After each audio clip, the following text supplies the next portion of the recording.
नमस्कार दोस्तों, स्वागत है आपका ऑल एग्ज़ाम स्टडी चैनल में। आज हम पर्यावरण के कुछ महत्वपूर्ण प्रश्न वन लाइनर क्वेश्चन पढ़ने जा रहे हैं जो कि किसी न किसी प्रीवियस एग्ज़ाम में पूछे गए हैं और 31 जनवरी 2021 को सीटेट एग्ज़ाम और एमपी टेट वर्ग 3 एग्ज़ाम के लिए बहुत ही इम्पोर्टेंट क्वेश्चन हैं। तो हम देखते हैं फर्स्ट नंबर, जल में जीवों को जीवित रहने के लिए बीओडी कितना होना चाहिए। जल की शुद्धता को मापता है, प्रदूषण के स्तर को। बीओडी मीन्स होता है बायोकेमिकल ऑक्सीजन डिमांड। तो इसका मान कितना होना चाहिए? 4% मान होना चाहिए बीओडी का, तभी जल शुद्ध रहता है। सेकंड, ध्वनि की तीव्रता किस में मापी जाती है? तो ध्वनि की तीव्रता मापी जाती है डेसिबल में। इटाई रोग किसके कारण होता है? तो यह रोग होता है इटाई रोग, कैडमियम के कारण होता है इटाई रोग। 4 नंबर, धान के खेतों में कौन सी गैस उत्सर्जित होती है? तो भैया धान के खेतों में मीथेन गैस उत्सर्जन होती है और बायोगैस में भी मीथेन गैस का उत्सर्जन होता है। प्रोजेक्ट एलिफेंट कब शुरू हुआ? प्रोजेक्ट एलिफेंट मीन्स हाथी परियोजना, इसका शुभारंभ कब किया गया? तो इसका शुभारंभ किया गया था 1992 में। भूतापीय ऊर्जा किस प्रकार की ऊर्जा है? नवीकरणीय ऊर्जा या अनवीकरणीय? जो भूमि से जो जल के तापमान के द्वारा यह ऊर्जा बनाई जाती है, इसे भूतापीय ऊर्जा कहते हैं। तो इसका हम नवीनीकरण कर सकते हैं, अर्थात इसको पुनः उत्सर्जन कर सकते हैं, इसलिए यह नवीनीकरण ऊर्जा है। फैक्ट नंबर 7, भारत में कुल कितना वन क्षेत्र है? यहाँ पर भारत की बात की जा रही है। तो वैसे तो वन कितने प्रतिशत पर होने चाहिए? 33% पर वन होने चाहिए, लेकिन अभी अपने इंडिया में कितना है? 24.16% भाग पर वन उपलब्ध हैं। फैक्ट नंबर 8, भारत में सर्वाधिक सघन वन वाला राज्य कौन सा है? तो सबसे ज़्यादा सघन वन कहाँ पाए जाते हैं? अरुणाचल प्रदेश में सबसे ज़्यादा सघन वन पाए जाते हैं। कार्बन मोनोऑक्साइड प्राथमिक प्रदूषक है या वित्तीय प्रदूषक? तो कार्बन मोनोऑक्साइड प्राथमिक प्रदूषक के अंतर्गत आता है। फैक्ट नंबर 10, प्रोजेक्ट टाइगर कब शुरू किया गया? प्रोजेक्ट टाइगर शुरू किया गया था 1973 में। यह बाघ के लिए चलाया गया था। जैवमंडल के लिए आरक्षित क्षेत्र शीत रेगिस्तान कहाँ पर स्थित है? तो शीत रेगिस्तान कहाँ पर स्थित है? हिमाचल प्रदेश में। भारत के प्रमुख हॉट स्पॉट क्षेत्रों के नाम क्या हैं? तो भारत के प्रमुख हॉट स्पॉट की बात की जा रही है, तो एक पश्चिमी घाट और पूर्वी हिमालय। भारत के प्रमुख हॉट स्पॉट के नाम है पश्चिमी घाट और पूर्वी हिमालय। फैक्ट नंबर 13, 2,4-D क्या है? तो हमें बताना 2,4-D होता है ये कि जो खेतों में जो खरपतवार उगाते हैं तो उसको नष्ट करने के लिए 2,4-D केमिकल का उपयोग किया जाता है। ह्यूमेलिन भी एक मानव जनित प्रदूषण का प्रकार होता है, ह्यूमेलिन। स्पेस डिब्री क्या होता है? जो अंतरिक्ष में जो कूड़ा करकट होता है वहाँ, तो उसको स्पेस डिब्री के नाम से जानते हैं। फैक्ट नंबर 16 पर आते हैं, कृत्रिम वर्षा कराने में कौन से तत्व शामिल हैं? तो बिना बादल की जो वर्षा कराई जाती है उसमें सिल्वर और आयोडाइड के मिश्रण के द्वारा कृत्रिम वर्षा कराई जाती है, तो सिल्वर और आयोडाइड तत्व शामिल किए जाते हैं। फैक्ट नंबर 17, अम्ल वर्षा में कौन से तत्व शामिल होते हैं? अम्ल वर्षा जिसके कारण ताजमहल और सुंदर इमारतों पे खतरा मंडराने लगा है और उनकी शोभा नष्ट हो रही है। तो उसकी अम्ल वर्षा में कौन से तत्व शामिल होते हैं? सोडियम और सल्फर डाइऑक्साइड और सल्फर ट्राइऑक्साइड, ये केमिकल मिलकर के अम्ल वर्षा कराने में भूमिका निभाते हैं। अम्ल वर्षा किस प्रकार का प्रदूषक है? अम्ल वर्षा किस प्रकार का प्रदूषक है? तो अम्ल वर्षा एक वायु प्रदूषण के अंतर्गत आती है। फैक्ट नंबर 19, इकोसिस्टम एजी टांसले ने दिया था और एजी टांसले ने इकोसिस्टम और इकोलॉजी अर्नेस्ट हेकल के द्वारा शब्द दिया गया था।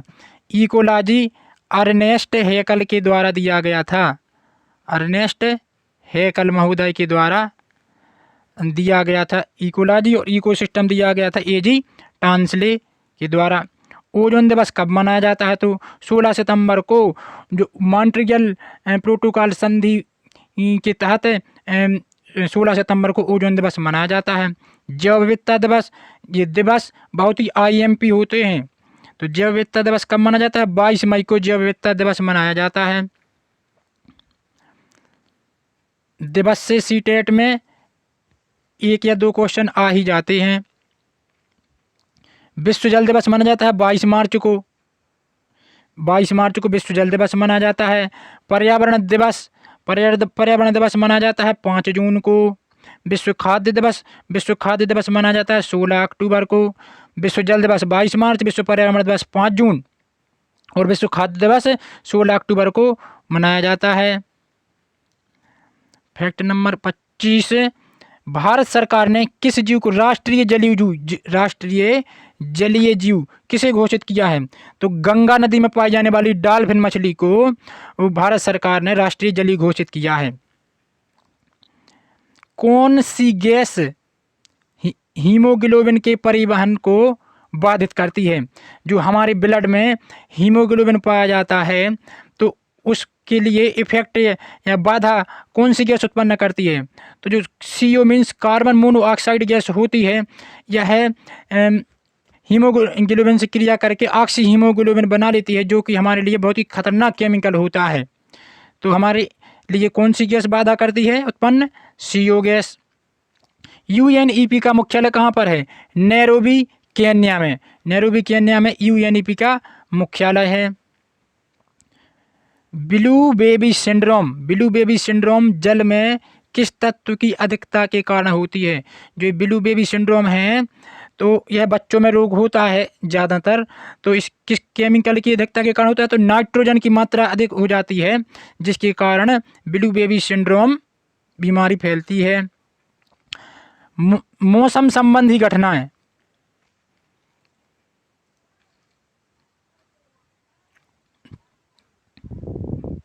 तो मौसम संबंधी घटनाएं किस मंडल में होती हैं? हमें बताना है कि बादल, जैसे बादल का बनना, वर्षा होना, बिजली चमकना, हवा का चलना, तो ये सभी क्रियाएं किस मंडल में होती हैं? तो ये सभी क्रियाएं होती हैं क्षोभ मंडल। इसे ट्रोपोस्फियर बोलते हैं। इसे क्या बोलते हैं? ट्रोपोस्फियर, इंग्लिश में बोलते हैं इसे ट्रोपोस्फियर। रेडियो तरंगें, तो रेडियो तरंगें पृथ्वी से वापस जा करके वापस आती हैं। तो रेडियो तरंगों का उत्सर्जित किस मंडल से संबंध होता है? तो रेडियो तरंगें आयन मंडल से परावर्तित होती हैं। रेडियो तरंगें किस मंडल से परावर्तित होती हैं? आयन मंडल से। बहुत ही IMP क्वेश्चन हैं जो कि किसी न किसी एग्जाम में पूछे गए हैं। यदि वीडियो अच्छा लगे तो लाइक, कमेंट और शेयर ज़रूर करें और चैनल को सब्सक्राइब कर लें आगे इसी भी प्रकार के वीडियो पाने के लिए, जो कि MP टेट के लिए बहुत ही हेल्पफुल होंगे। फैक्ट नंबर 31 पर आते हैं। पेयजल का सबसे बड़ा स्रोत कौन सा है? पेयजल का सबसे बड़ा स्रोत की बात की जा रही है पृथ्वी पर, तो ग्लेशियर होते हैं। ग्लेशियर जो कि बर्फ़ के बहुत बड़े बड़े पहाड़ होते हैं, तो वहाँ पर पीने का जल सबसे बड़ी मात्रा में उपलब्ध रहता है। तो सबसे बड़ा स्रोत कौन सा है पेयजल का? ग्लेशियर। जल भूमि संरक्षण के लिए रामसर समझौता कब और कहाँ हुआ था? तो रामसर समझौता हुआ था 1971 ईरान में। कहाँ पर हुआ था? ईरान में हुआ था 1971 में। न इसी को नम भूमि संरक्षण भी बोलते हैं या आर्द्रता सम्मेलन, रामसर सम्मेलन में। फैक्ट नंबर 31 पर आते हैं। फूलों की घाटी कहाँ पर स्थित है? तो फूलों की घाटी अवस्थित है उत्तराखंड के चमोली जिले में फूलों की घाटी अवस्थित है।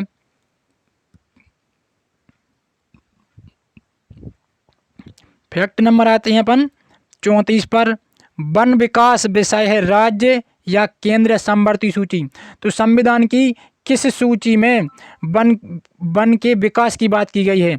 तो समवर्ती सूची में वनों के विकास का विषय है। उत्परिवर्तन यानी म्यूटेशन, इसके जनक कौन है? तो इसके जनक है, उत्परिवर्तन के जनक है डार्विन महोदय। Fact number 36। जैविक मरुस्थल किस नदी को कहा जाता है? तो जैविक मरुस्थल दामोदर नदी को जैविक मरुस्थल कहा जाता है। दामोदर नदी को जैविक मरुस्थल कहा जाता है। ईंधन की शुद्धता की जांच के लिए किस संख्या का प्रयोग किया जाता है? जैसे डीजल पेट्रोल वगैरह ईंधन होता है जो, उसमें किसी चीज़ की मिलावट तो नहीं की गई है, तो उसकी शुद्धता की जांच के लिए हम ऑक्टेन संख्या का प्रयोग करते हैं। किसका यूज करते हैं? ऑक्टेन संख्या। 38। वन्य जीव संरक्षण अधिनियम कब बनाया गया? वन्य जीव संरक्षण अधिनियम कब बनाया गया? तो यह अधिनियम बनाया गया था 1972 में। 1972 में वन्य जो जीव हैं, जीव विलुप्त होते जा रहे थे, तो इसके संरक्षण के लिए अधिनियम 1972 में बनाया गया। लेकिन पर्यावरण संरक्षण कानून अधिनियम, पर्यावरण संरक्षण अधिनियम बनाया गया 1986 में और वन्य जीव संरक्षण 1972 में। बहुत ही IMP क्वेश्चन है। वायु प्रदूषण संबंधित कानून कब बनाया गया? तो वायु प्रदूषण को रोकने के लिए यह अधिनियम बनाया गया 1981 में बनाया गया था। कब बनाया गया अधिनियम? 1981 में।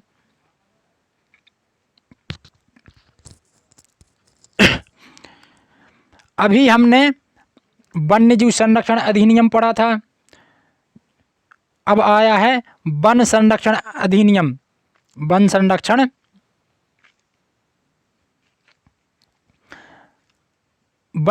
अधिनियम पढ़ेंगे हम अब। तो वन संरक्षण अधिनियम कब लागू किया गया था? तो वन संरक्षण अधिनियम लागू किया गया था 1980 में। और वन्य जीव संरक्षण अधिनियम लागू किया गया था कब? 1972 में वन्य जीव संरक्षण, और पर्यावरण संरक्षण 1986 में, और वन संरक्षण अधिनियम बनाया गया 1980 में। तीनों पॉइंट हमें याद रखने हैं। ओजोन परत की मोटाई किस यूनिट के द्वारा मापी जाती है? तो ओजोन परत होती है वो 10 किलोमीटर तक की एरिया में ओजोन परत की मोटाई होती है। तो कहाँ पर कितनी मोटी है, कहाँ पर पतली है, तो उस ओजोन परत की इकाई को मापने के लिए हम डाबसन इकाई का यूज करते हैं। किसका यूज करते हैं? डाबसन इकाई का यूज करते हैं ओजोन परत की मोटाई मापने के लिए। कलिंग पुरस्कार किस क्षेत्र में दिया जाता है? तो कलिंग पुरस्कार दिया जाता है पर्यावरण के क्षेत्र में। कलिंग पुरस्कार दिया जाता है जो भी अच्छी पर्यावरण के से संबंध अच्छी कार्य करता है तो उसे कलिंग पुरस्कार से सम्मानित किया जाता है। ज्वारीय ऊर्जा के लिए सबसे उत्तम राज्य कौन सा है जहाँ पर ज्वारीय ऊर्जा का अच्छा उत्पादन होता हो? तो गुजरात राज्य में सबसे ज़्यादा ज्वारीय ऊर्जा का उत्पादन होता है। गुजरात राज्य में ज्वारीय ऊर्जा का सर्वाधिक उत्पादन होता है। पवन ऊर्जा और सौर ऊर्जा के लिए, तो ज्वारीय ऊर्जा के लिए गुजरात और पवन ऊर्जा और सौर ऊर्जा के लिए सबसे सर्वोत्तम राज्य कौन सा है? तो इसके लिए सर्वोत्तम राज्य राजस्थान। राजस्थान में पवन ऊर्जा और सौर ऊर्जा, किंतु ज्वारीय ऊर्जा होती है गुजरात में। वन प्रबंधन संस्थान IIFM, वन प्रबंधन संस्थान IIFM कहाँ पर है? तो यह है भोपाल में। वन प्रबंधन संस्थान भोपाल में है, ध्यान रखना है। NEERI संस्थान यानी पर्यावरण शिक्षा अनुसंधान केंद्र कहाँ पर है? तो यह है नागपुर में। भारतीय वन अनुसंधान संस्थान पर्यावरण शिक्षा अनुसंधान केंद्र कहाँ पर है? नागपुर में। और भारतीय वन अनुसंधान संस्थान यानी FSI तो यह देहरादून में। भारत स्टेज क्या है? पर्यावरण प्रदूषण का मानक है भारत स्टेज। गिद्धों को किस रसायन से खतरा उत्पन्न हुआ था? कुछ समय पहले बहुत ही मात्रा में गिद्धों की प्रजाति नष्ट हो रही थी, तो उस एक जो रासायनिक दवाएं हैं इसमें डाइक्लोफेनेल केमिकल के मिलने से गिद्ध प्रजाति नष्ट हो रही थी। फैक्ट नंबर आता है 51। विश्व में सर्वाधिक तटरेखा वाला देश कौन सा है? सबसे अधिक जिसकी तट रेखाएं जुड़ी हों अन्य देशों से, तो सर्वाधिक तटरेखा वाला देश है कनाडा। ओजोन परत में सर्वाधिक क्षेत्र कहाँ पर है? तो ओजोन परत की जो मोटाई होती है तो सर्वाधिक क्षेत्र है वो पाया जाता है ध्रुवों पर। ध्रुवों पर ओजोन परत का सर्वाधिक क्षेत्र पाया जाता है। 53 फैक्ट नंबर। तो शराब के सेवन से होने वाला रोग, शराब की अधिक मात्रा से कौन सा रोग होता है? सिरोसिस रोग हो जाता है। मूत्रालय में अप्रिय दुर्गंध, जो मूत्रालय से जो दुर्गंध आती है तो उसमें कौन सा केमिकल होता है? अमोनिया। अमोनिया गैस के कारण दुर्गंध आती है। शौचालय में अप्रिय दुर्गंध के कारण कौन सी गैस आती है? इसमें H2S यानी हाइड्रोजन सल्फाइड के कारण शौचालय से गंध आती है। हाइथीन, हाइथीन क्या होता है? हाइथीन एक उच्च कोटि का ईंधन होता है। जी इम्पोर्टेंट क्वेश्चन है इको मार्क और एग मार्क। इको मार्क और एग मार्क, तो जो इको मार्क होता है यह पर्यावरण अनुकूलन के लिए इको मार्क होता है और एग मार्क होता है खाद्य सुरक्षा अनुकूलन के लिए। तो एग मार्क उसमें कोई फूड में कोई मिलावट तो नहीं की गई है तो इसके लिए एग मार्क होता है, और जो कोई भी कंपनी अत्यधिक मात्रा में प्रदूषण उत्पन्न तो नहीं कर रही है तो इसके लिए इको मार्क यूज किया जाता है। एक सींग वाला गेंडा, एक सींग वाले गेंडे के लिए कौन सा नेशनल पार्क प्रसिद्ध है? तो काजीरंगा। काजीरंगा असम का काजीरंगा राष्ट्रीय उद्यान है जो एक सींग वाले गेंडे के लिए प्रसिद्ध है। तो गिर राष्ट्रीय उद्यान किस जानवर के लिए प्रसिद्ध है? तो गिर राष्ट्रीय उद्यान में जो कि गुजरात में है सिंह के लिए प्रसिद्ध है। सिमलीपाल नेशनल पार्क, तो सिमलीपाल नेशनल पार्क कहाँ पर है? तो यह है उड़ीसा में। सिमलीपाल नेशनल पार्क है उड़ीसा में जो कि हाथियों के लिए प्रसिद्ध है। केवलादेव पक्षी विहार भरतपुर राष्ट्रीय उद्यान यह है राजस्थान में। वायुमंडल की आर्द्रता को किस यंत्र की सहायता से मापा जाता है? तो वायुमंडल की आर्द्रता को हाइग्रोमीटर की सहायता से मापते हैं। वायुमंडल में विद्यमान अक्रिय गैस कौन सी है? अक्रिय गैस बताना है हमें, तो अक्रिय गैस है आर्गन गैस जो कि वायुमंडल में विद्यमान है। सर्वाधिक लवणता वाली विश्व किस झील में है? लवणता मीन्स खारापन, तो खारापन किस में है सबसे अधिक? बानतुर की झील में सर्वाधिक लवणता पाई जाती है। क्षोभ मंडल में प्रति 1 किलोमीटर की ऊंचाई पर जाने पर ताप कितना घट जाता है? जो सबसे निचला मंडल है जिसे ट्रोपोस्फियर बोलते हैं, तो जैसे ही हम 1 किलोमीटर की ऊंचाई पार करते हैं तो तापमान में कितने डिग्री सेल्सियस की कमी आ जाती है? तो इसका राइट आंसर है 6.4 डिग्री सेंटीग्रेड। इतनी तापमान में कमी आ जाती है जैसे ही हम 1 किलोमीटर की ऊंचाई पार करते जाते हैं। क्योटो सम्मेलन, तो क्योटो सम्मेलन हमने बताया था कि मॉन्ट्रियल प्रोटोकॉल हुआ था ओजोन संरक्षण के लिए। एक हुआ था एक क्योटो सम्मेलन, तो ये कब हुआ था? क्योटो सम्मेलन हुआ था जापान में 1997 में। क्योटो सम्मेलन कब हुआ था? 1997 में जापान में। हमारे वायुमंडल में सबसे अधिक हाइड्रोकार्बन प्रदूषण कौन सा है? हाइड्रोकार्बन वाला प्रदूषण बताना है जो कि सबसे अधिक प्रदूषण फैलाता है, तो यह है मीथेन गैस। कौन सा देश ग्रीन हाउस गैसों का सब उत्सर्जन करता है? तो सर्वाधिक बताना है, तो सर्वाधिक ग्रीन हाउस गैसों का उत्सर्जन कौन सा देश करता है? चीन। चीन सबसे अधिक ग्रीन हाउस गैसें उत्सर्जित करती है। विश्व वन्यजीव कोष WWF world wild life fund, world wild life, इसका मुख्यालय कहाँ पर है? तो इसका मुख्यालय स्विट्जरलैंड की गिलांडी में। WWF का मुख्यालय कहाँ पर है? स्विट्जरलैंड की गिलांडी में। किस राज्य में सर्वाधिक राष्ट्रीय उद्यान स्थित हैं? तो मध्य प्रदेश में सबसे ज़्यादा राष्ट्रीय उद्यान है। यह ध्यान रखना है हमें कि हमारी मध्य प्रदेश में सबसे ज़्यादा राष्ट्रीय उद्यान है पूरे देश भर में। भारत में सर्वाधिक जैव विविधता किस क्षेत्र में पाई जाती है? सबसे ज़्यादा जैव विविधता पाई जाती है भारत में शांत घाटी केरल में। केरल में सबसे ज़्यादा जैव विविधता पाई जाती है। फैक्ट नंबर 73 पर आते हैं। तो वन्य जीव सप्ताह किस महीने में मनाया जाता है? तो वन्य जीव सप्ताह मनाया जाता है अक्टूबर के प्रथम सप्ताह में। वन्य जीव सप्ताह है अक्टूबर के प्रथम सप्ताह में मनाया जाता है। ग्रीन हाउस फार्मिंग वाला पहला राज्य कौन सा है जिसने ग्रीन हाउस फार्मिंग बनाया है? तो पंजाब ने ग्रीन हाउस फार्मिंग बनाया, सबसे पहले राज्य है। इंदिरा गांधी वन्यजीव अभ्यारण्य, तो इंदिरा गांधी वन्यजीव अभ्यारण्य है तमिलनाडु में। कहाँ पर है इंदिरा गांधी वन्यजीव अभ्यारण्य? तमिलनाडु में। विश्व की प्रसिद्ध सेरेंगेती वन्यजीव अभ्यारण्य, तो सेरेंगेती वन्यजीव अभ्यारण्य कहाँ पर है विश्व का? तंजानिया में। बायोगैस से उत्पन्न होने वाली प्रमुख गैस कौन सी है? तो बायोगैस से उत्पन्न होने वाली प्रमुख गैस, ये रॉन्ग आंसर है। बायोगैस से मीथेन गैस का उत्पादन होता है। बायोगैस मीथेन गैस का उत्पन्न होता है। यदि वीडियो अच्छा लगा हो तो लाइक कमेंट करके ज़रूर बताएं वीडियो कैसा है, इसमें और क्या सुधार किया जाए, और चैनल को सब्सक्राइब कर लें। धन्यवाद।